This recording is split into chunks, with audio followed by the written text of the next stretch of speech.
buenas, espectadores de Estado de Alarma. Soy Rodrigo Villar. Este es el programa El Veredicto. Como todas las semanas, vamos a comentar los temas de más actualidad, siempre acompañados de dos grandes abogados, dos grandes juristas, que en este caso son Agustín Martínez, nuestro querido abogado penalista, que hacía mucho tiempo que no lo teníamos en el programa, pero me alegro de que haya vuelto. ¿Qué tal, Agustín? Pues muy buenas noches, ya os echaba mucho de menos, lo que pasa es que por las circunstancias laborales ha sido un poco complicado que conectáramos las agendas, pero un absoluto placer y deseando poder seguir charlando con vosotros e intentando dar mi humilde opinión al respecto de los temas que proponéis. Muchas gracias, Agustín. Y tenemos a Eduardo Rodríguez de Brujón, que Eduardo le reconoceréis de otros programas anteriores. Eduardo es abogado, es especialista en Derecho Procesal Civil, Derecho Bancario. ¿Qué tal, Eduardo? Muy bien. Sobre todo, las gracias por volvernos a llamar, a Agustín y a mí, que siempre nos lo pasamos juntos muy bien. Demasiado bien. Yo aprendo una barbaridad, Además, me gusta la contundencia, más allá de la radicalidad en alguno de sus comentarios, pero me gusta la contundencia de don Eduardo, que Agustín, es un absoluto solo te maestro. falla el fútbol, solo te falla el equipo, es lo único que te falla. Más bien al contrario, ya veis el espectáculo que estáis dando ahora, que echáis a vuestras estrellas de manera fulgurante. De hecho, yo creo que ya el Real Madrid como tal no existe, sino es más una empresa delegada de Florentino, una ACS subliminal, y bueno, pues don Florentino hace más o menos lo que le viene en gana. Florentino ha inventado la oferta yogur, tiene fecha de caducidad. Bueno, también hay que reconocer que Ramos también ha tirado del chicle quizá demasiado, pensando que el mundo entero iba a estar loco por ficharlo, y me parece que se ha quedado un poquito, como diría aquel, con los pantalones en la mano, y ahora tendrá que decirle a su hermano René que, oye, ¿y ahora qué? ¿Qué hay de lo mío ahora? ¿Qué hay de lo mío? Bueno, dejando a un lado las anécdotas futbolísticas, hoy quiero explicar primero las noticias de las que vamos a hablar. Hoy nos toca hablar, muy importante, el tema de la prisión permanente revisable. Vamos a hablar de una serie de casos que han cometido mujeres, porque es muy importante también incidir en este tema, porque últimamente la izquierda está diciendo que prácticamente que los únicos asesinos, los únicos que delinquen, los únicos que matan son los hombres. Pero es que también existen mujeres que matan, o sea, también existen asesinas, ¿no? Y además que cometen monstruosidades o sea, son casos horrorosos, como por ejemplo el de esta mujer de Silvia Cebal. Mató a un recién nacido de 53 puñaladas a su propio hijo, lo metió en una mochila y lo tiró en el contenedor, pero de enfrente de su casa. O sea, tampoco se le ocurrió mucho, o sea, tampoco se fue a un contenedor 3 calles más allá, es decir, lo tiró en el contenedor de enfrente del portal de su casa. Y bueno, lo encontraron, o sea, son casos horrorosos de mujeres que han sido condenadas o que creemos que, porque hay creo que un caso que todavía no la han condenado, que creemos que van a ser condenadas por prisión permanente revisable, es decir, que también hay mujeres que les han condenado por prisión permanente revisable, no solo hay hombres. En España ya hay más de 20 casos de condenas de prisión permanente revisable. El caso que he dicho yo de Silvia Cebal ha sido el primero en Asturias. Es la primera condena en Asturias de prisión permanente revisable. En este caso fue la Audiencia Provincial de Asturias, bueno, fue condenada allí en Gijón, pues por estos hechos tan horrorosos cometidos, y fue condenada a prisión permanente revisable. La primera prisión permanente revisable de Asturias. Vamos a comentar también pues el tema de la despenalización de las injurias al monarca, a Felipe VI. El PSOE aplaudió en el Congreso la despenalización de las injurias al monarca. Vamos a comentar pues esta tipificación, ¿no?, de estos delitos de injurias al monarca que están recogidos en el Código Penal, pero ahora pues el Congreso lo va a reformar, va a despenalizar estas injurias. No sabemos si esto va a ocasionar un perjuicio a España bueno, o va a liberalizar un poco más o va a hacer el ambiente más respirable en ese sentido, porque yo creo que es la idea que tiene el PSOE, pero a mí me parece totalmente equivocado. Y bueno, y por último, un hecho, pues una noticia muy sorprendente que ha salido esta semana, que los CDR fabricaban explosivos, tenían materiales para fabricar explosivos, es decir, una organización terrorista de todo orden, o sea, lo tenían todo, ¿no? Aparte de ser revolucionarios y violentos y de tener facciones, esto que hacen las veces de Kale Borroka en las calles de Cataluña, pues también tienen otros grupos un poco más radicales que fabrican explosivos, claramente para cometer atentados y acciones de este tipo, ¿no? Pues planeaban una acción contra Pablo Casado cuando este grupo fue detenido. O sea, fue detenido porque estaban fabricando explosivos, tenían explosivos en un piso y es que descubrieron que estaban planeando una acción contra Pablo Casado. A mí, aparte de que es un hecho que me parece de mucha gravedad, o sea, me parece muy grave, me sorprende que sea contra Pablo Casado y que no sea contra Santiago Abascal. Es decir, Pablo Casado, pues es más moderado, pero me sorprende que no lo hayan hecho o que no hayan pensado en Santiago Abascal, porque yo creo que es un político que a lo mejor es más contrario y que les puede hacer a lo mejor más daño, ¿no? Porque además es que Vox ahora en Cataluña tiene 11 diputados y el PP tiene, me parece que 5 únicamente, ¿no? Entonces, bueno, pero un hecho de una absoluta gravedad, vamos a hablar también de este delito y de este grupo terrorista, ¿no? Es un grupo terrorista los CDR. Así que sin más preámbulo, bueno, vamos a comenzar con el tema de la prisión permanente revisable. Agustín, tema de prisión permanente revisable. Explícanos un poco qué es la prisión permanente revisable. Yo no sé si te has encontrado algún caso cercano, tú que eres abogado penalista. ¿Qué es la prisión permanente revisable? Y bueno, antes comentábamos fuera de cámaras que puede ser incluso más suave, ¿no? Para el preso que otros tipos de penas. El micro, Agustín. Perdón. La prisión esa es la falta de práctica, la falta de rodaje. La prisión permanente revisable, que es algo que ahora mismo, tal y como se plantea, parece que tiene por parte de la sociedad española una absoluta acogida, dado la gravedad de los crímenes en los cuales se aplica. Hemos de recordar que fue aprobada en el 2015, con los únicos votos a favor del Partido Popular. Hemos de recordar una absoluta y radical y férrea oposición del Partido Socialista Obrero Español, que ahora se rasga las vestiduras cuando se comete algún crimen tan absolutamente execrables como los que estamos viendo y padeciendo, y los cuales hacen que no se nos pongan los vellos de punta como consecuencia de escuchar historias absolutamente lamentables. Bueno, pues el Partido Socialista Obrero Español está en contra de la prisión permanente revisable. Y eso hay que decírselo a los ciudadanos, porque estas normas son las que en el fondo acaban afectando pues a la conciencia social y es evidente, bueno, ni que decir tiene que Podemos está absolutamente en contra de la prisión permanente revisable. La prisión permanente revisable puede llevar a que las condenas puedan extenderse hasta los 35 años en su plazo máximo. Y se circunscribe en única y exclusivamente a una serie de delitos, una serie de supuestos que están cerrados, y entre los cuales se puede destacar que cuando se trate de que la víctima sea menor de 16 años o persona especialmente vulnerable.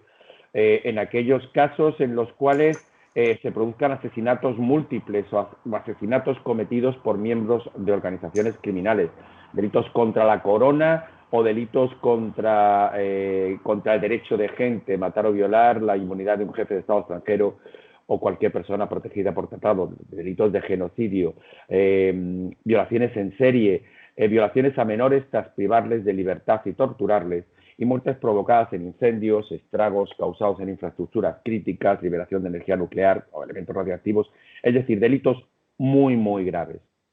En España, la aplicación realmente, afortunadamente, este tipo de delitos, a más de su gravedad, tampoco, pero también son relativamente pequeños a la hora de su realización, es decir, no abundan afortunadamente este tipo de delitos, y son alrededor de unas 20 personas las que han sido condenadas a prisión permanente revisable. La primera pues fue aquel asesino de Moraña en Pontevedra, David Oubel, y bueno, quizás las más destacadas han sido aquel crimen de Patrick Nogueira, el chico aquel brasileño que Eso es planificó horrible, ese caso es horroroso. efectivamente y que recibió no solo una, sino 3 condenas de prisión permanente revisable. A Es el partir de ahí, asesino de Pioz, que la gente lo conoce así, de Pioz. efectivamente. La primera mujer sobre la que recayó una condena de prisión permanente revisable fue Ana Julia Quesada, y todos recordarán el asesinato de aquel crío de Gabriel, que llamaban el Pescadito, allí en Almería, y que más allá del propio crimen, que es terrible, fue la alevosía con la que actuó, y aprovechándose incluso de esa relación de parentesco que mantenía con él. Bueno, pues, ¿y qué decir del Chicle? ¿Qué decir del Chicle de José Enrique Abuin? Que claro, que ahí sí que se encontró, digamos, en este caso, el gobierno, el PSOE, con la horma de su zapato. Es decir, un padre que, más allá de defender hasta sus últimos extremos y dejarse su vida en el proyecto de ese mantenimiento de la prisión permanente revisable y de conseguir que en su caso fuese condenado a la prisión permanente revisable, se encontró se enfrentó directamente a ese aparato del Partido Socialista Obrero Español, que había planteado ese recurso de inconstitucionalidad que aún no se ha resuelto, y que se tuvo que, digamos, que conformar con que la ministra en este caso la ministra de Defensa, pues hombre, un poco le viniera a decir: hombre, no te preocupes, que al final no va a pasar nada, porque digamos que el recurso que han presentado los compañeros no va a ir a ninguna parte. El Consejo de Estado, el Tribunal Europeo de Derechos Humanos manifiestan que están a favor de la existencia de este tipo de penas en el ordenamiento, y países como Francia, Italia, Reino Unido o Alemania tienen penas muy similares y leyes muy parecidas que aseguran que la prisión de delincuentes que, por circunstancias como las que hemos expresado, pues deben de estar apartados de la sociedad. Resulta muy curioso que el Partido Socialista Obrero Español no haya ya, de manera absolutamente clara y contundente, retirado ese recurso ante el Tribunal Constitucional, ante lo absurdo de lo mismo. ¿Pero por qué se dice que la prisión permanente revisable en algunos casos es más suave con algunos delitos? Porque, por ejemplo, pongamos el caso de una persona que mata pues un asesino múltiple que mata a 2 o 3 personas. Las penas que se contemplaban por asesinato en su momento, pues eran penas, creo que de 20 a 25 años, ¿no? De 15 a 20 años. Ahora mismo no lo recuerdo bien el Código Penal. Sí. Y ahora mismo te puede caer la prisión permanente revisable, que sí que es cierto que te lo revisan, como me has comentado antes, a los 20 años, ¿no? La Sí. condena. Y en prácticamente yo creo que todos los casos, porque encima somos un país buenista que cree en la reinserción, pues te reinsertan a los 20 años y sales a los 20 años y a lo mejor has cometido 4 o 5 asesinatos. O sea, Sí, y en las penas antiguas a lo mejor tuvieses quedado 40 años en la cárcel, porque creo que la máxima pena en España son 40 años, ¿no? Que es una especie de cadena perpetua, porque meterte 40 años en la cárcel, o sea, sales de viejo. O sea, no... Claro, en el fondo, El planteamiento es que existe una confrontación entre lo que es la legislación penitenciaria, aparte de la prisión permanente revisable, que no ha adaptado, digamos, la figura de la prisión permanente revisable y que supondría la posible revisión de la pena a los 15 años. Entonces, claro, ahí nos encontramos en que el penado pues, podría solicitar con un mínimo de 8 años, entre 8 y 12 años, pues permisos de salida ordinarios. Entonces ahí todavía quizás tenemos que estar muy ojo a visor a cuál va a ser la práctica de los tribunales a la hora del desarrollo de las prisiones permanentes revisables.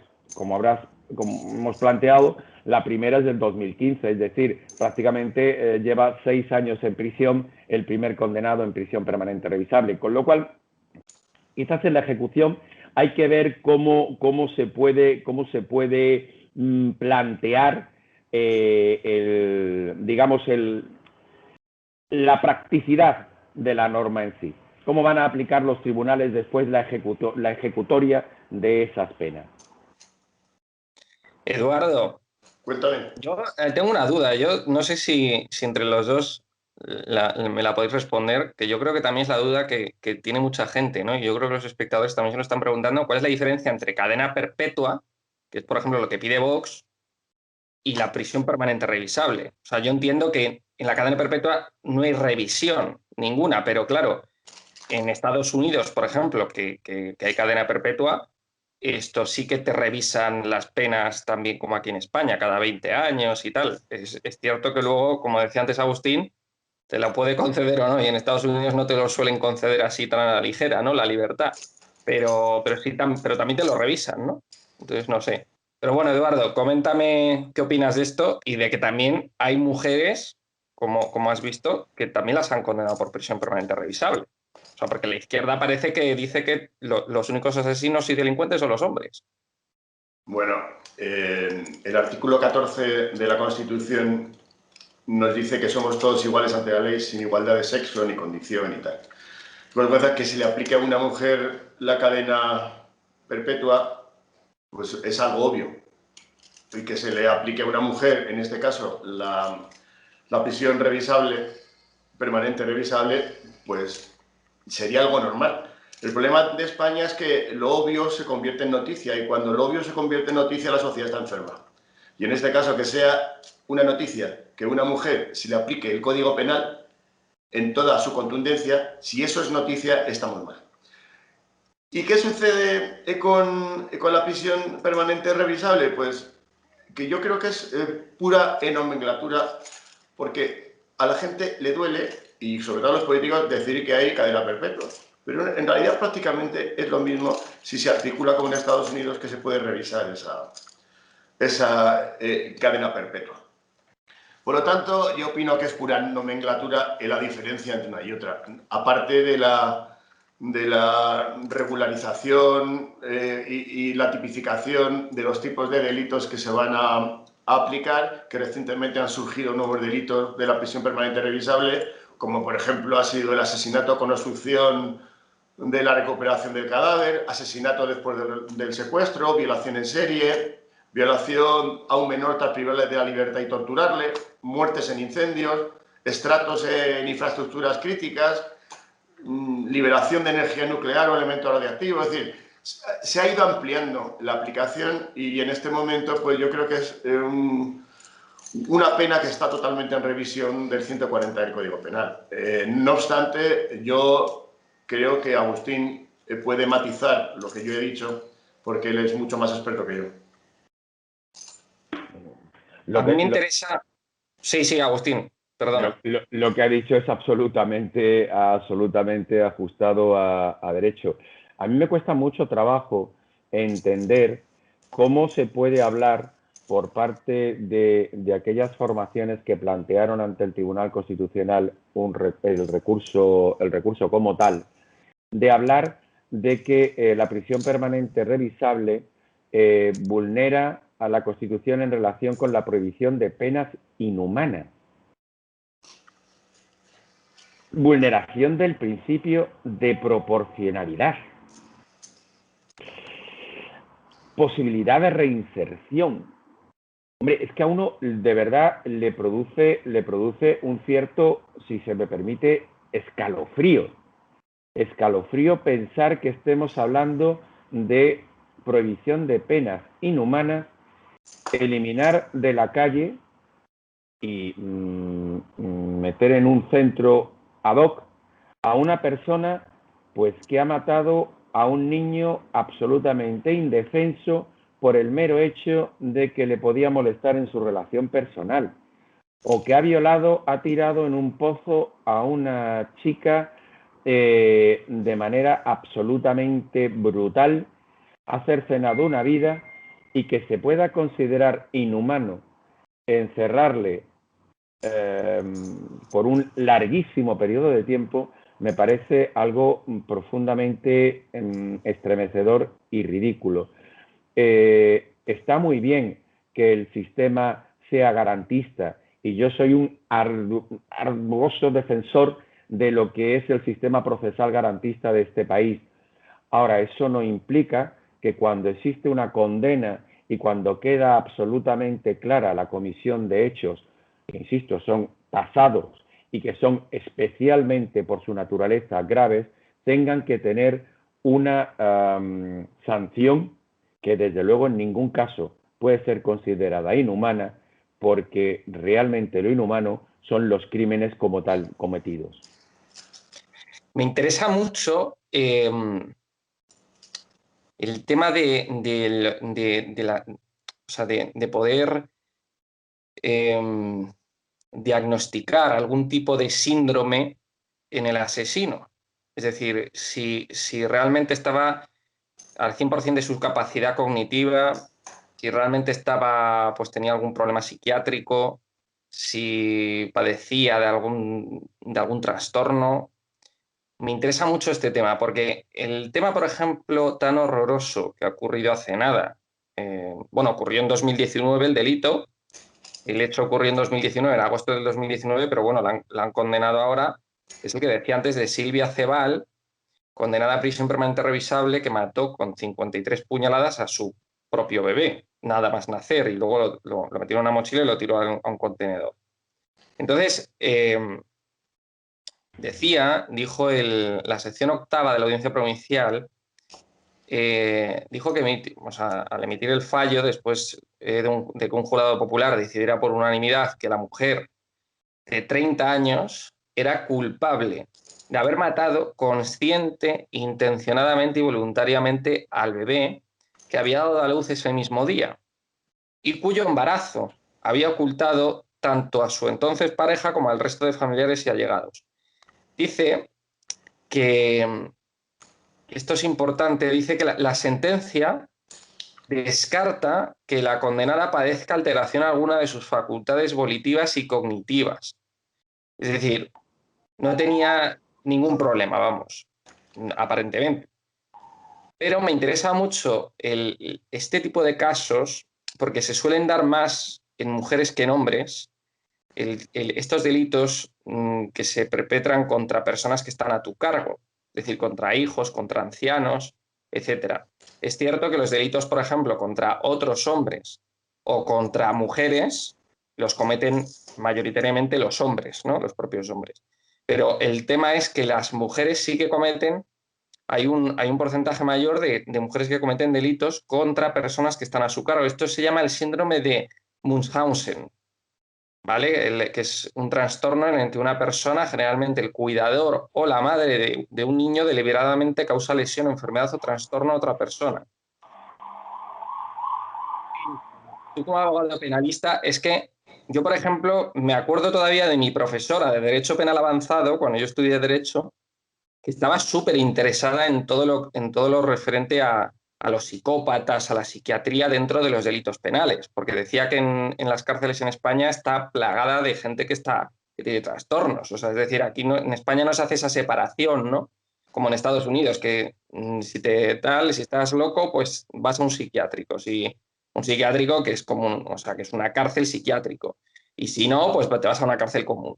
Pero aquí en España parece ser que no se hace esa separación y es muy interesante, ¿no? Este tipo de delitos, ¿no? Que a lo mejor los cometen gente que está trastornada, pero bueno, en este caso esta mujer parece que estaba al 100% de sus capacidades, ¿no? Bueno, es que con eso hay una cuestión que es fundamental. El análisis de la mente humana, los secretos de la mente humana son absolutamente inescrutables y bueno, Sí, la psicología y la parapsicología que se puede montar en relación con todos estos asuntos.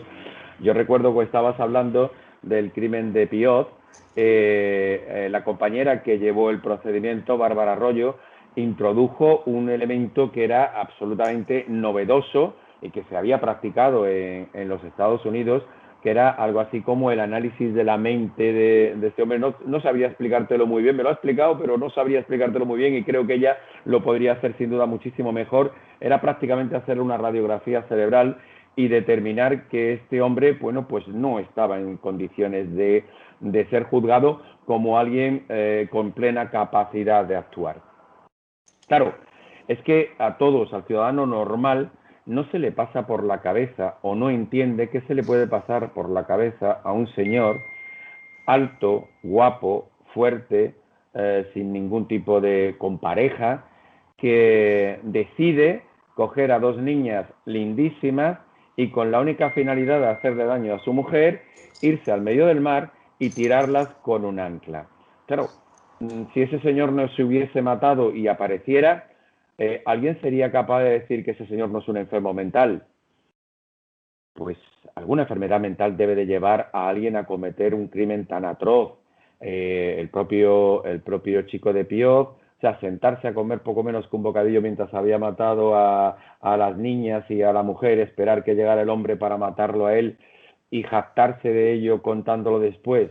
Pues chico, aquello de la enfermedad de celos, el criterio o siguiendo la teoría de Shakespeare, de Otelo, claro, decir, oiga, yo mato al niño porque es que estoy celoso del niño porque me impide la relación con el padre. Claro, es muy fácil de justificar todo ello. Bueno, como también hilando una cosa con otra, ya los psiquiátricos como tal no existen, ya no existen probablemente afortunadamente ese tipo de centros en los cuales se desatendía o se dejaba de una forma apartada a los que considerábamos locos. Bueno, todos estamos un poco locos, pero a nadie le da por cometer crímenes tan absolutamente lamentables. Entiendo que es una justificación impropia y que salvo circunstancias muy especiales, todas las personas que han sido condenadas por prisión permanente revisable estaban en plenas condiciones de sus actos y sabían perfectamente lo que hacían. Una cosa que sí, al hilo de lo que vamos a tratar después en relación a los delitos que cometen los hombres y que cometen las mujeres, una cosa que sí nos debería llevar a reflexión es que los crímenes que cometen hombres frente a mujeres y frente a hijos, en buena parte de ellos, llevan siempre aparejada que ellos mismos se autoinfligen después la pena más grave, es decir, la pena de muerte. Yo cometo un delito y yo mismo me sanciono con la pena más grave. En ningún caso es una justificación, pero sí que es algo que nos debe hacer reflexionar hasta qué punto alguien es consciente de la comisión del hecho delictivo, es consciente del daño que produce y a la par se aplica la pena máxima que puede existir, que sería la condena a muerte. Y me la aplico yo e independientemente, ya no quiero entrar dentro del juego de los tribunales, sino que yo me aplico la pena máxima. Es algo que nos debe llevar a reflexión porque normalmente cuando una persona comete un delito, lo que intenta es que no lo pillen, que no lo juzguen, exonerarse de la responsabilidad.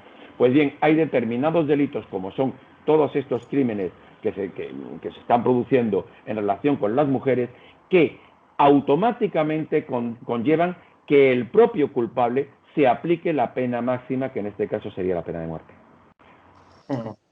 Eduardo, ¿qué opinas de esto? De que hay delitos que cometen las mujeres y hay otros que cometen los hombres. Vuelvo a interpelar al artículo 14 de la Constitución. somos todos iguales ante la ley, creo que eso no debe ser una noticia. Lo que yo haría en este caso, mi modo de ver la pena es totalmente distinta a como parece que socialmente está mucho más admitido. Yo creo que a las personas que cometen estas salvajadas, auténticos ensañamientos con sus propios hijos, la crueldad más absoluta, creo que hay que ayudarles a llegar cuanto antes al juicio de Dios. Yo es lo que yo opino. Hay que ayudarles que lleguen muy pronto para que sean juzgados de verdad. Porque lo que no puede ser es que estos asesinos puedan salir a la calle en 20 años, como bien ha dicho Agustín. Creo que la sociedad se debe de proteger de estos individuos, estén enfermos o no, porque la enfermedad, como ha dicho Agustín, al final todos estamos enfermos porque el que comete estos crímenes no es normal. Pero es que, ¿hasta qué punto el no ser normal es estar enfermo? Pues creo que debemos de suprimir la prisión permanente revisable, llamarle como verdaderamente se debería llamar, de cadena perpetua, y luego aplicar la pena capital a ciertos casos de seres indeseables que solo han causado mal, para que vayan, como he dicho, cuanto antes a ser juzgados por quien debe de ser juzgado. Y poco puedo decir más, porque como jurista pues es lo que opino, lo que creo que una gran parte de la población opina y no se atreve a decir, y creo que debemos de empezar a romper el tabú y que no sea la izquierda quien lleve la voz cantante en lo que se llama en la cultura sociedad. La cultura sociedad debe de dejar ya a la izquierda a decir lo que es bueno, lo que es malo, a repartir los carnets de demócrata y los carnets de fascista, y decir lo que verdaderamente tenemos que decir. La guerra verdadera contra la cultura de la izquierda, y parte de ella es la cadena perpetua y la aplicación de la pena capital. Yo creo que los que lo pensamos lo tenemos que decir y no ocultarlo. ¿Creéis que hay gente que no es reinsertable? Discúlpame, yo en este caso, bueno, yo puedo creer que hay gente que no es reinsertable, puedo entenderlo y puedo creerlo, pero yo no puedo estar a favor de la pena de muerte. Y me sorprende que una persona como Eduardo, católico, practicante, y que así además se reconoce y se afirma, algo que le debe enorgullecer sin el menor género de duda, plantee la pena de muerte como tal, porque si seguimos el criterio más absoluta y en puridad católico, la vida te la da y te la quita, permíteme Eduardo, tu Dios. Y entiendo que tú no tienes legitimidad alguna para poder quitar la vida, sí para castigar en vida en función del delito que se comete, en la graduación que puedas estimar, incluso llevándolo a la cadena querido perpetua. Agustín, era evidente que había que ponerle un poco de sal al programa, porque se estaba convirtiendo en un monólogo. Pero a lo que tú estás diciendo, ya que acudes al catolicismo, hasta el siglo XIX muy avanzado había pena de muerte en el Vaticano, y uno de los trabajos que había era el del verdugo, que estaba pagado por el Papa y recibía directamente su soldado o sueldo del Papa. Por lo tanto, la pena de muerte en el catecismo y sobre todo en los evangelios está perfectamente catalogada, determinada y admitida por la Iglesia Católica. ¿Que posteriormente ha habido modificaciones? Ha habido evolución, pero también puede haber involución en este tema. Pero te vuelvo a decir, el Vaticano pagaba al verdugo, que dependía directamente del sueldo del Papa.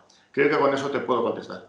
Hombre, querido Eduardo, no pensaba yo que ibas a reivindicar tiempos inquisitoriales. La Inquisición probablemente fue la peor época de la religión católica.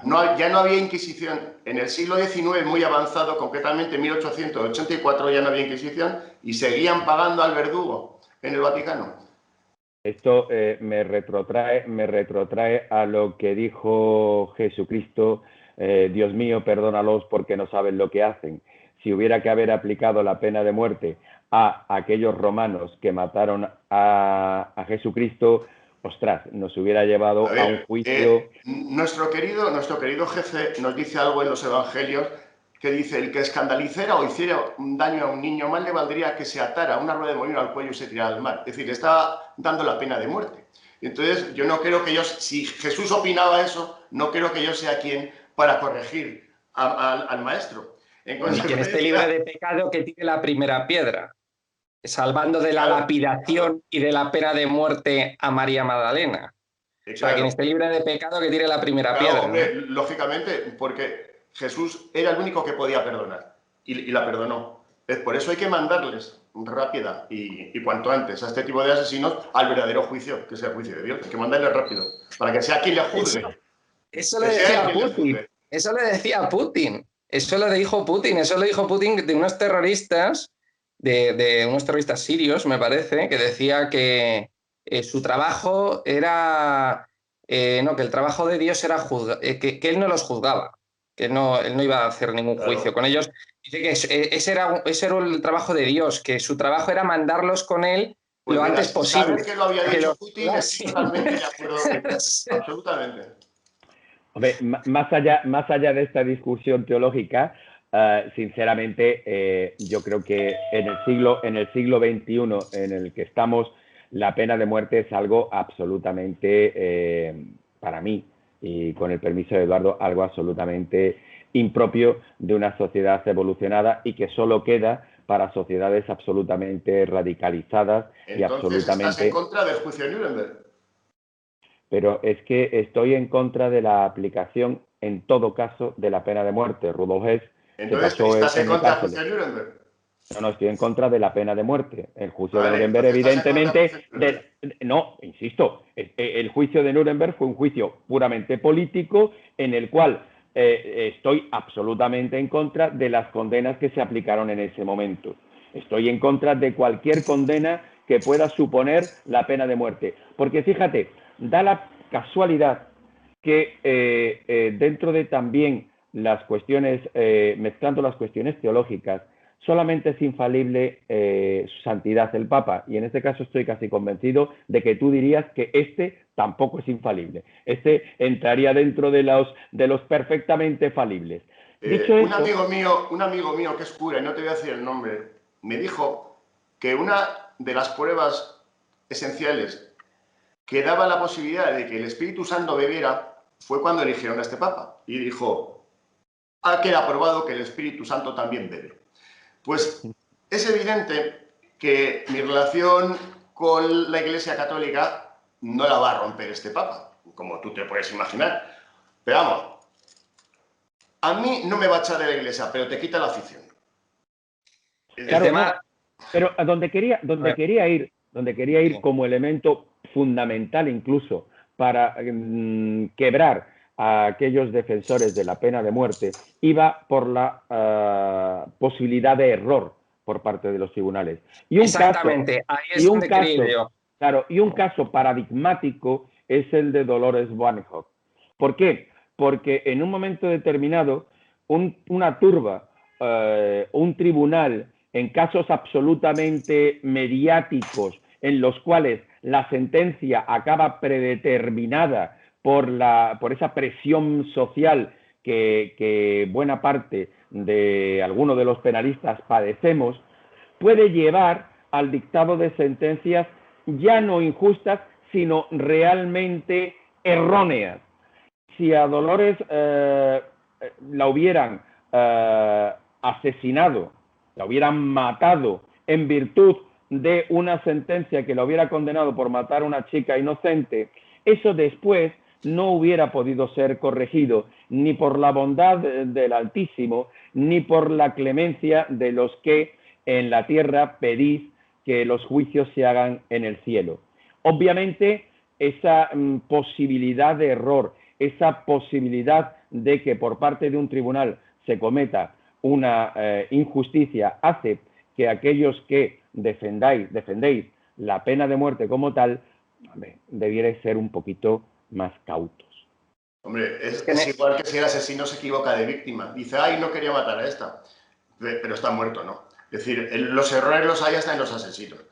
Pero eso no tiene que ser óbice, evidentemente, para atacar a la pena de muerte, que evidentemente ha sido uno de los elementos esenciales incluso para la creación de la civilización occidental. Sin la pena de muerte posiblemente no tendríamos reyes, sin la pena de muerte las naciones, algunas no hubieran existido, y sin la pena de muerte es muy difícil que una sociedad en ciertos momentos de la historia hubiera salido hacia adelante. En este momento creo que estamos en una situación muy delicada y las sociedades se han de defender con todas las armas que tienen, sobre todo si son atacadas por otras sociedades que se creen mucho más poderosas o que tienen unos convencimientos mucho más arraigados.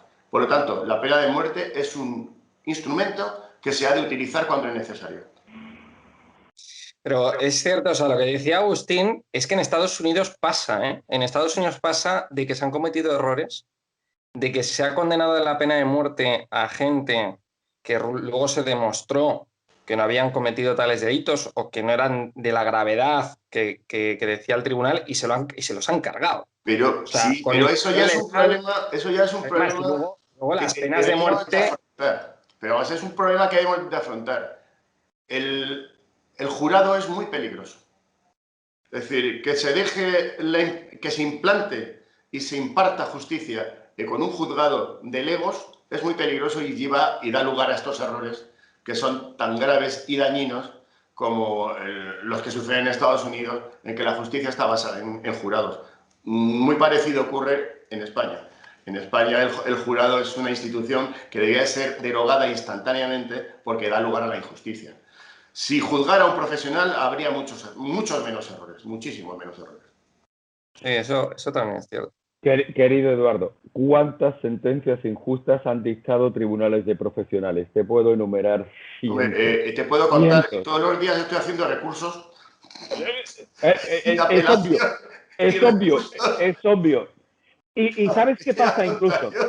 Es que haces un análisis en los cuales prácticamente fiamos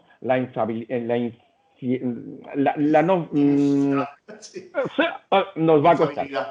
Efectivamente, de los tribunales, elevando a la categoría al juez de alguien que va a dictar siempre una resolución justa de manera absolutamente aséptica.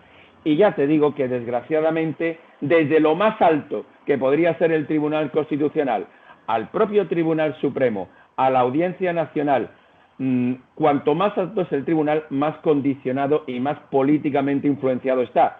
Confío a lo mejor más en el juez de instrucción o en el juez penal de una ciudad que puede estar más cercano a la no vinculación. Nos van a suspender a los dos en filosofía del derecho, porque este programa se está convirtiendo en filosofía del derecho y nos van a suspender. En filosofía del derecho, en teología e incluso en derecho penal. ¿Qué decir? E incluso en teorías conspiratorias y de todo. Ha salido hasta Putin aquí.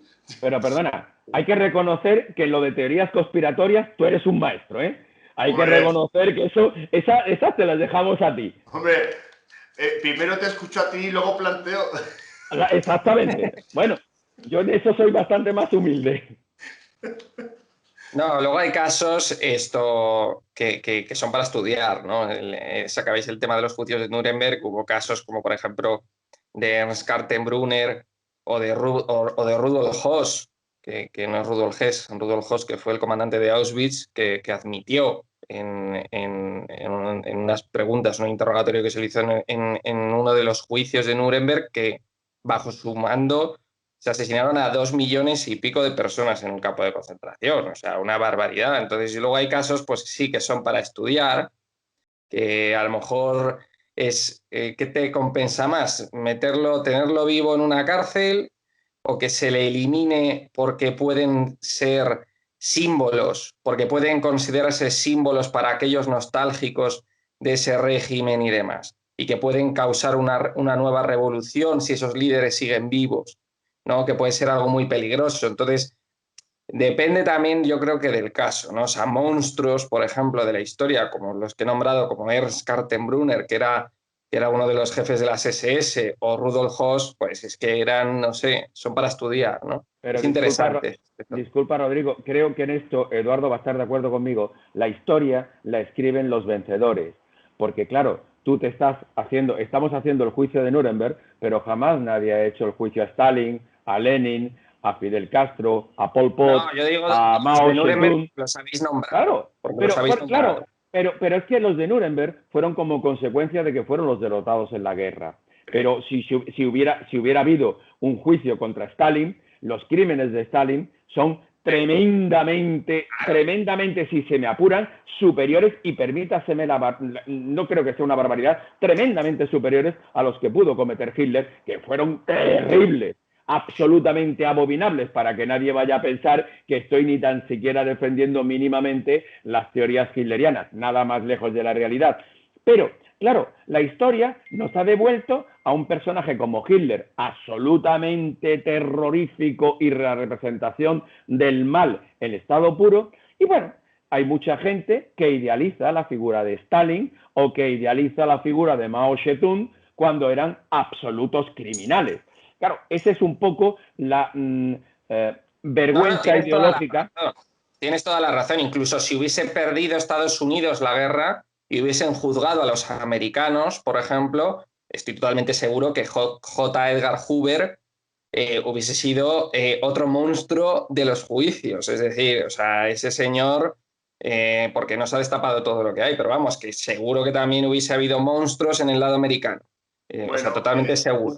Hubo 2 bombas atómicas sobre 2 ciudades para asesinar civiles. Entonces... Por ejemplo, que son dos actos absolutamente genocidas con una finalidad última de finalizar la guerra por la presión que en un momento determinado se pudo someter a Japón, pero que ahora mismo, si imaginaros que Hitler hubiera tirado una bomba atómica encima de Moscú o hubiera tirado una bomba atómica encima de París, ¿qué se podría decir de Hitler más allá de haber asesinado a 5 millones, 4 o 6 millones de judíos? Pues que sería un absoluto criminal de guerra. Sí. Pues no se dice eso del presidente de los Estados Unidos. Desde luego. Y el exterminio de los japoneses presos civiles en California, en los campos de exterminio. Es decir, es que con los norteamericanos podemos hacer una gran novela. Pero con los americanos, con los rusos, pero el problema es que las novelas, que la justicia, que es que la historia, solo la escriben los vencedores. Si la historia la escribieran los perdedores, desde luego se escribiría de otra manera. Vale. Pero es así. Pues espero que volvamos a escribir la historia. Joder. Ahí queda para quien lo quiera entender. Bueno, pasamos a... Pues fíjate cómo se está escribiendo la historia, querido Eduardo, que, por ejemplo, en un país como Colombia se están quitando las estatuas de los Reyes Católicos y de Colón, y se les ha olvidado cambiarse el nombre.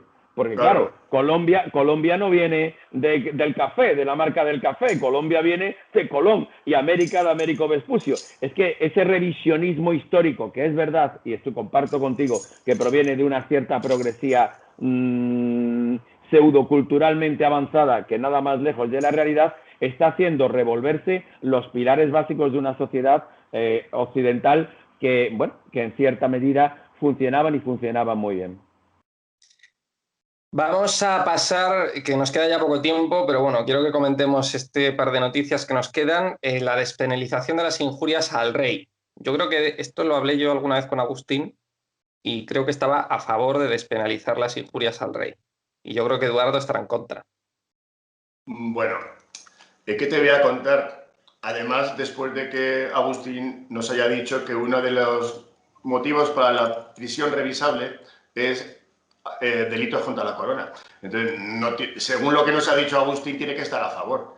Tiene que estar a favor de que no se despenalicen las injurias, porque está a favor de que haya prisión revisable por los delitos de la corona. Si no, sería incoherente, Agustín. ¿O me lo explica? No, vamos a ver. Es que en este caso lo que tenemos que ver es más allá, es concretar exactamente qué entendemos por delitos contra la corona. ¿Qué entendemos por injurias a la corona? Los artículos 490 y 491. Aquí hay que ser especialmente finos, porque el Tribunal Europeo de Derechos Humanos ha marcado una línea absolutamente clara, que es la distinción entre hechos y juicios de valor. los juicios de valor no se exige la demostración de la exactitud de lo que se determina. Entonces, lo que no podemos hacer es enfrentarnos, tener una legislación que vaya en contra, mientras sigamos formando parte. Yo sé que tú no eres muy partidario de lo que es Europa como tal, pero mientras sigamos formando parte del club europeo y cubiertos por un Tribunal Europeo de Derechos Humanos, tenemos que seguir las normas que establecen o la jurisprudencia que establece, la línea jurisprudencial que establece este más alto tribunal. ¿Y qué hacemos con Bélgica entonces? Sí, no, con Bélgica, con Dinamarca, con Suecia, es decir, nadie cumple con las sentencias sobre los derechos del Tribunal de Derechos Humanos, nadie, ningún país las cumple, excepto nosotros. No, Bélgica no cumple nuestra sentencia, el Tratado de la Unión de reciprocidad de sentencias, y tenemos que asumir lo que dice el Tribunal de Derechos Humanos. No estoy de acuerdo. Tú lo oyes, es consultivo y no tiene por qué vincularte. Hombre, vamos a ver, efectivamente no es consultivo, es ejecutivo y es ejecutivo. ¿Y entonces por qué no se ejecutan sus sentencias en los demás países? Te empiezo a contar en cuáles. No, porque, a ver, es que la cuestión está en que en un momento determinado, incluso la propia Francia, es decir, no se trata solamente de la defensa de monarquía, se trata de la defensa de la jefatura del Estado como tal. Es cierto que en un momento determinado se puede dar una cualificación específica a cualquier injuria o cualquier calumnia que se realice contra el jefe del Estado, que puede tener una pena superior a la injuria o calumnia que pueda ocurrirte a ti o que pueda ocurrirme a mí o que pueda ocurrirle al presidente del gobierno o a un diputado. Esa cualificación superior no puede ser la existencia de un tipo penal específico. Al menos así lo veo yo, siguiendo la estructura de la sentencia del Tribunal Europeo de Derechos Humanos. Pero vamos a ver, Agustín, esto es un motivo político.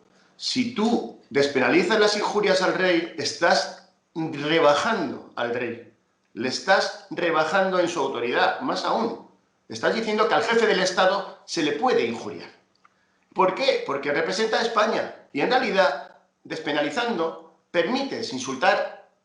El artículo 53 representa, el rey, la unidad, permanencia de la patria. Si tú despenalizas cualquier acción contra el rey, estás despenalizando las acciones contra la patria. Es decir, esto no es un asunto de técnica jurídica, esto es un asunto puramente político, en el que, destrozando un símbolo, que es el delito de injurias al rey, que es un símbolo, destrozando un símbolo, te cargas la esencia. Y en consecuencia, estos individuos, estos comunistas y socialistas y separatistas que odian a España, no están buscando la técnica jurídica. Intentan destruir nuestra patria, empezando porque se le puede insultar a sus símbolos, entre los que está el rey.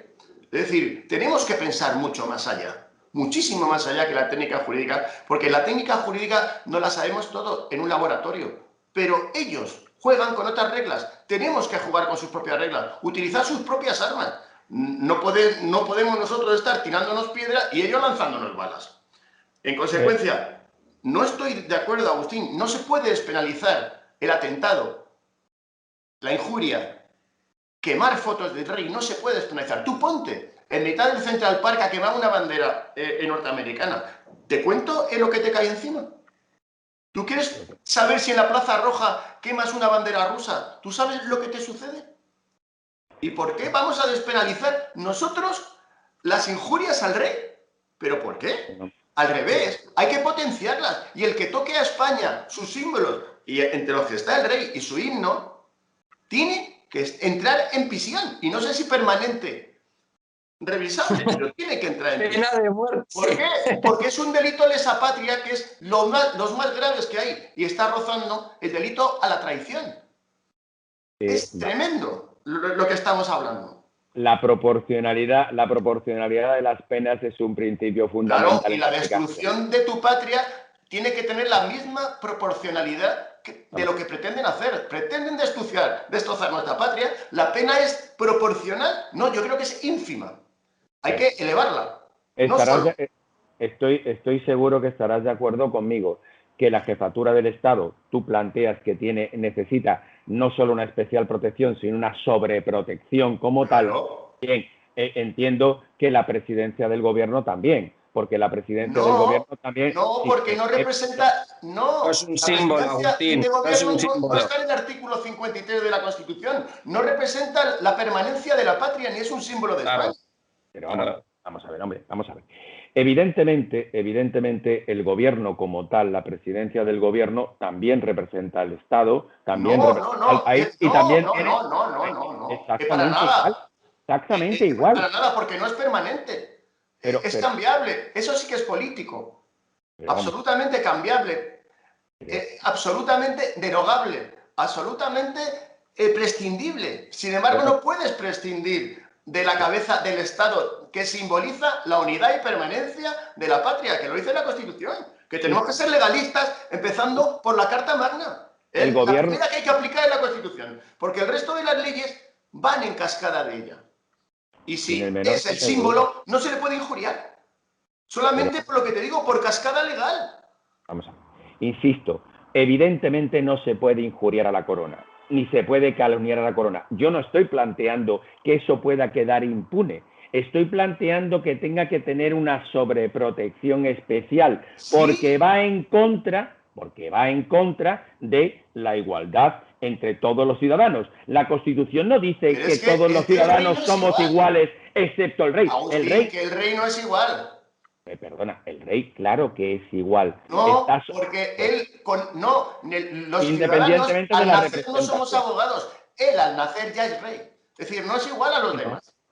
No, vamos a ver, hombre. No, él al nacer no es rey. O tú le has elegido, que tú has votado al rey. No, ha nacido. A ver, no des argumentos republicanos. No des argumentos republicanos. Claro que he votado al rey. No son pero fíjate, argumentos republicanos. Claro que sí, hombre. Vamos a ver. Claro que he votado al rey. Claro que he votado al rey, entre otras cosas de menor importancia, porque la institución monárquica aparece recogida en una constitución que se aprobó. Es decir, más allá... Agustín, al rey, a Juan Carlos le puso Franco y ya estaba de rey. Pero vamos a ver, por lo tanto, es que fíjate el argumento contra natura que estás planteando. Es decir, no contra natura, la monarquía... 69, ya era el rey. La monarquía, sí, pero la monarquía es que lo que estás planteando es terrible e insisto, es dar argumentos a lo que es la república, a los republicanos como tal. Porque si tú me dices a mí ahora que el rey es una imposición de Franco, te tengo que decir que siendo materialmente verdad lo que dices, porque la ley de sucesión planteó que la sucesión a Franco sería en relación a Juan Carlos, que heredaría título de rey, es cierto, esa ley de sucesión quedó más allá de derogada, quedó legitimada por parte de los ciudadanos en la Constitución cuando se introduce como forma de gobierno la monarquía parlamentaria. El rey fue elegido por Franco y permanece, y no necesitaba Constitución para permanecer y seguir siendo rey. ¿Por qué? Porque es permanente, es rey al nacer. Y permanece porque simboliza a España. Vamos a ver, España existía antes de la Constitución, ¿o no? Eduardo, fue refrendada. Perdona, estás retorciendo, perdona, Rodrigo, y termino. Estás retorciendo el argumento hasta tal punto que es, permíteme y con todo el cariño, erróneo. Porque tú estás hablando de una institución permanente, cual sería la monarquía, y yo te estoy hablando de una institución que es estructural, con una constitución democrática que se podría modificar y que incluso podría en esa modificación a desaparecer la figura del rey. Cuando los ciudadanos... podría desaparecer esa constitución y seguir el rey. Hombre, eso igual le llamaríamos dictadura y creo que no estaríamos... No, se haría otra. Ni tan siquiera... Desde 1812, ¿cuántas constituciones ha habido? Vamos a ver, hombre. ¿Y la monarquía ha seguido? Eduardo, estás retorciendo el argumento. Español es anterior a la Constitución. No vamos a llegar a ningún puerto. No, tenéis posturas irreconciliables. Pero es que hay que dejarlo muy claro. La monarquía fue restituida por un régimen dictatorial y legitimada por una constitución democrática votada por todos los ciudadanos. Pero la monarquía fue destituida por un golpe de Estado. Absolutamente. De la Segunda República. Absolutamente de acuerdo. ¿De qué estamos hablando? Absolutamente de acuerdo, pues pero entonces, No, España se llamó Reino de España. Estando Franco no era Reino de España. Es decir, Franco solamente era un regente esperando a colocar un rey. Se llamó Reino de España. Hombre, Eduardo, hoy estás llegando a unos niveles en el uso del lenguaje altamente maravillosos, cuando no peligrosos. Pues no se llamaba Reino de España. Llamar a Franco regente del Reino de España es vamos, no lo había escuchado nunca. Te tengo, no sé María si de tocar. Cristina. Pues Exactamente, así era, el Reino de España. Hombre, bueno, yo creo que era el jefe del Estado. No, pero no está del todo equivocado, Agustín, porque si atiendes a la historia, es cierto que fue como un impasse en la historia entre monarquía y monarquía. O sea, Claro. Franco lo que quería era que a su muerte desembocase su régimen en una democracia con el rey, con una monarquía. Todo eso podemos estar de acuerdo o no, una dictadura, o matizable. sí. Pero una dictadura, sí. Hombre, pero dicho eso, simplemente, hombre, no podemos dejar aparte un dato objetivo que es fundamental, que es que todo eso está muy bien, pero que si no hubiese sido legitimado por una constitución democrática votada por más del 95% de los ciudadanos, sí, no existiría eso. Que España tiene 2000 años. Tuyo y el de Eduardo no son y la monarquía española tiene casi 1300 años aproximadamente. Pero Eduardo, pero es que Agustín en ese sentido tiene razón, hombre, pero si es que es real que fue esto refrendado su reinado por una constitución, es que la votó la soberanía nacional. Vale, eso, cuando deroguen esta constitución, él puede seguir rey hasta que hagan otra constitución, seguirá siendo rey. Seguirá siendo rey, pero y si le echan, seguirá siendo rey de España, claramente viviendo en Noruega. Pero Eduardo, otra cosa es que pueda reinar. Otra cosa es que pueda reinar y con el refrendo de la soberanía nacional. Eso es así. O sea, exactamente. Es que estamos hablando de eso. No, pero es que lo que le da a Juan Carlos I y ahora a Felipe VI su categoría de rey no es la ascendencia dinástica, es la legitimación democrática por un Estado que decide que su forma de gobierno va a ser la monarquía parlamentaria elegida y así reconocida. Y eso podría incluso modificarse. Pero con un matiz, no solamente es la Constitución, sino también la sangre, o sea, es decir, que tú te apellides Borbón y que seas línea directa de esa familia. O sea, porque si no, tú y yo podríamos ser reyes de España. Es decir... No, perdona, disculpa. La sangre también. Perdona, la sangre también. ¿Y quién te dice que yo no pueda ser rey de España? O quizá tú, que eres más joven, pregúntaselo a Leticia. No. Pregúntaselo a Leticia, que es reina de España. Pero tienes que emparentar con el rey. Me parece muy bien, pero ya es que a partir de ese momento la línea sucesoria también cuenta con la sangre de Leticia. Es un error. Es que eso fue un error. Eso fue un error. O sea, porque lo que también da legitimidad a la monarquía es la sangre. O sea, porque si no, Rodrigo Villar podría ser rey de España o Agustín Martínez.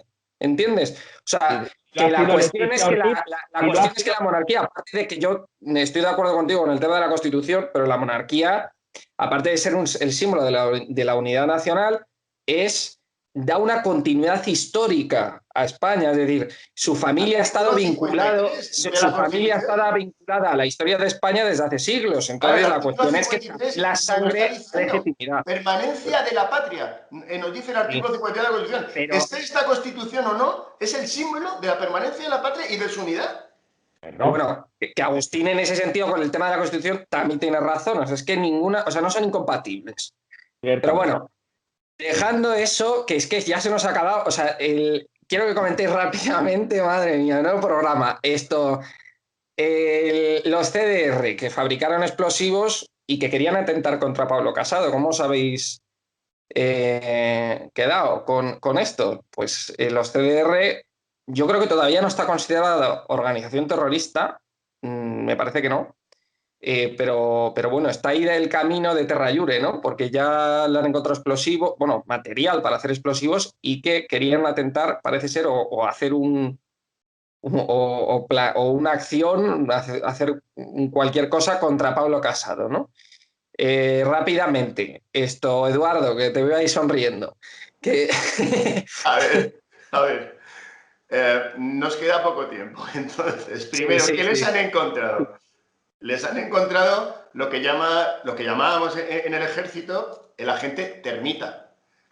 Para hacer agente termita, ¿qué es el agente termita? Es una composición pirotécnica de aluminio y óxido metálico, no es más. Y lo que hace es un fogonazo, como si fuera un flash. Bien, primero habría que ver si es posible que le imputen a esta gente con esto, que sea un explosivo. Porque, lo que te digo, el agente termita no es un explosivo. Segundo, el informe de la Guardia Civil se basa en muchas suposiciones. Yo he estado leyéndolo y dice pues, que han encontrado búsquedas en Internet realizadas por los detenidos, relacionados con posibles objetivos para sus ataques. Vamos a ver, imagínate que nosotros estamos viendo a Claudia Schiffer todos los días en Internet, no vamos a atentar contra ella. Es decir, es por otro motivo. Es decir, hay muy pocos argumentos en este informe que hace la Guardia Civil, evidentemente, para poder achacar que es un grupo terrorista y tal y cual. Pero a su vez, el concepto de laboratorios caseros han encontrado productos químicos metidos en unos Tupperware de estos aproximadamente, pero no los han encontrado lo que se podría llamar fusionados para poder llegar a hacer ni el agente termita.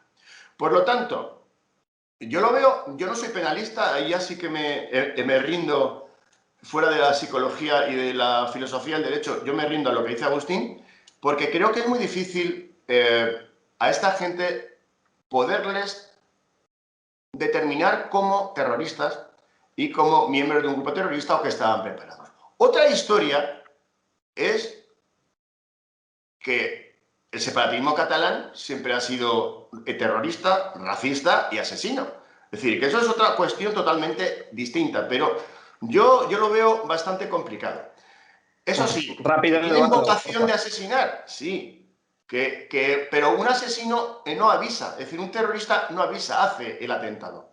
Entonces, yo no lo veo, bueno, aparte de que esta gente desciende directamente del asesino Elvis Companys, por supuesto, y que son, filosóficamente, están absolutamente a favor de los 8 o 9.000 asesinatos de catalanes que cometió este hombre, pero fuera de eso, no le veo yo, le veo dificultad. El informe de la Guardia Civil, pues se está cogido con pinzas, ¿no?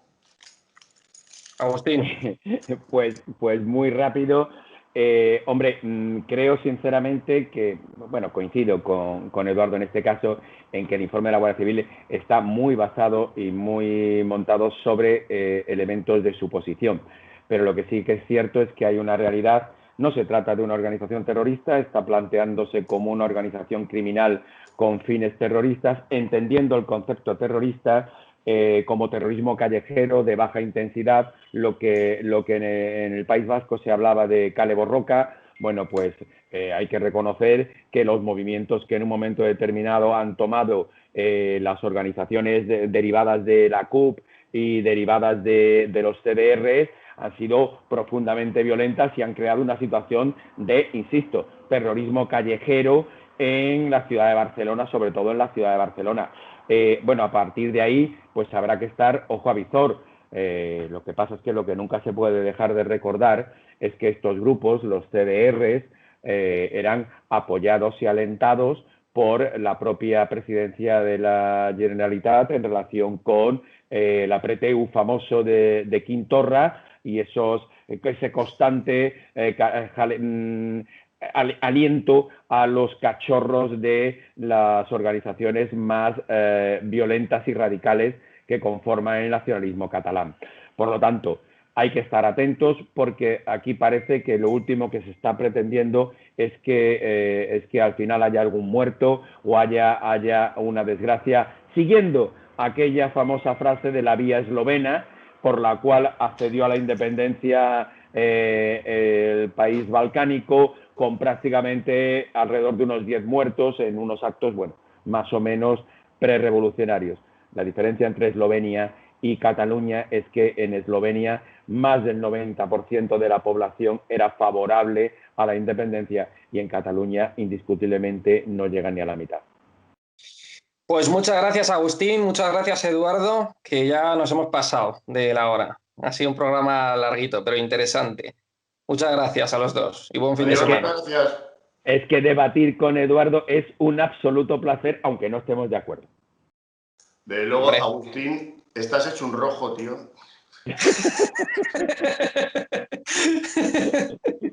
Está rojo, es porque está rojo de cara, nada más. Estoy morenito. Bueno, muchas gracias a los dos. Que me Valencia. Fin de semana. Fuerte abrazo. Muchísimas gracias a todos los espectadores de Estado de Alarma. Este ha sido el programa El Veredicto. Hemos hablado de la prisión permanente de revisable, la cadena perpetua, la pena de muerte. Ha habido un debate ahí bastante encendido sobre estos temas, muy interesante. Hemos hablado también, a raíz de esta prisión permanente revisable, hemos hecho pues un repaso a una serie de delitos cometidos por mujeres y por hombres también, condenados a prisión permanente revisable. Hemos hablado también de la despenalización de las injurias a la corona y de este grupo de los CDR que estaban fabricando explosivos y planeaban una acción contra Pablo Casado, que parece ser que no se sabe muy bien si es verdad o si las informaciones son un poco exageradas en este sentido. Así que nada, muchísimas gracias por habernos visto, buen fin de semana y ¡viva España!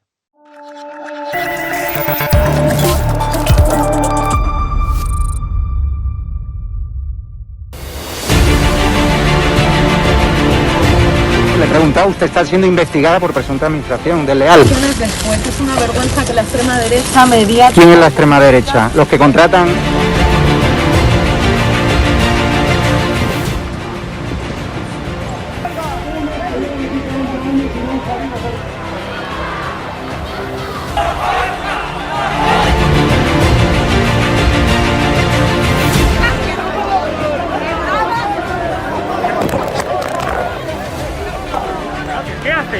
¿Qué haces?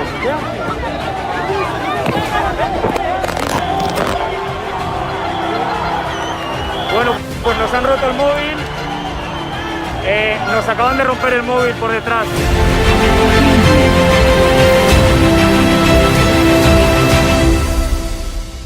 edatv.com, ¿vale? Pincháis aquí y ponéis los datos fundamentales. Y ahora, como veis, nos pide que firmemos este contrato de suscripción, lo leéis con calma, por supuesto, y le dais a continuar. Y ahora nos pide que introduzcamos pues una contraseña, y lo doy a continuar. Y ahora me pide que confirmemos el correo electrónico. Habréis confirmado vuestro correo electrónico y os pide, ¿vale?, que elijáis una membresía. Está gratis, mensual, semestral, anual, ¿vale? Pues podéis elegir, por ejemplo, si queréis ayudarnos pues con 9,99 euros al mes y con la tarifa plata, pues le dais a aceptar y suscribirse. Pincháis aquí y como veis, ya os dice aquí, os pone todo claro, a Fake News Consulting, plata, tarifa plata, mensual, 9,99 euros, le dais a pagar y os abrirá ya pues el TPV, ¿no? Ponéis vuestra tarjeta bancaria, ponéis la caducidad, el código de seguridad y ya podéis llegar a pagar dándole a este botón automáticamente.